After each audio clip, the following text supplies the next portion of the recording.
பாசமிகு நண்பர்கள் அனைவருக்கும் இனிய வணக்கங்கள். இந்த 2026 சட்டமன்ற தேர்தல் ஒரு வித்தியாசமான தேர்தல்.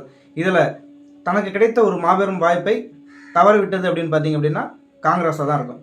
ஏன்னா தாவேகா இப்போ தற்போதைய ஒரு மணி நிலவரம் வரை பார்த்தீங்கன்னா 100 சீட்டு கிட்ட முன்னிலை இருக்கிறாங்க.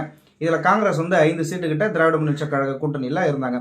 இதை பார்த்தீங்க அப்படின்னா காங்கிரஸோட தலைவர் ராகுல் காந்தியோட எண்ணெல்லாம் பார்த்தீங்கன்னா திரு விஜயாவோட போகிறதான் அவருடைய எண்ணமாக இருந்தது. நடுவில் ஏதாவது ஒரு செல்வ பறந்த ஏழை அவங்க பார்த்தீங்கன்னா திமுக கூடவே கூட்டணி இருந்தாங்க. இது ஒரு பொன்னான வாய்ப்பு. அவங்க காங்கிரஸ் கூட கூட்டணி வைத்து ஒரு 50 இடத்துல காங்கிரஸ் நின்றுருந்தாங்கன்னா கண்டிப்பாக அவங்களுக்கு ஒரு 30 எம்எல்ஏ கண்டிப்பாக கிடச்சிருப்பாங்க. டிவிகே ஆட்சி அமைக்கிற அளவுக்கு அவங்களுக்கும் ஒரு சப்போர்ட் இருந்திருக்கும். இந்த 2026 சட்டமன்ற தேர்தலில் முழுக்க ஜோக்கர் யாருன்னா இதில் காங்கிரஸாக தான் இருக்கும்.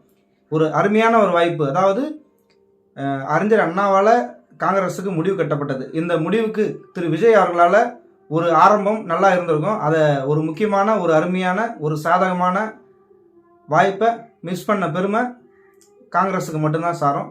இன்னும் ரிசல்ட் வரல, காத்திருப்போம் என்ன முடிவு என்பதை. மக்கள் தீர்ப்பை ஏற்றுக்கொண்டு செல்கிறோம். நன்றி.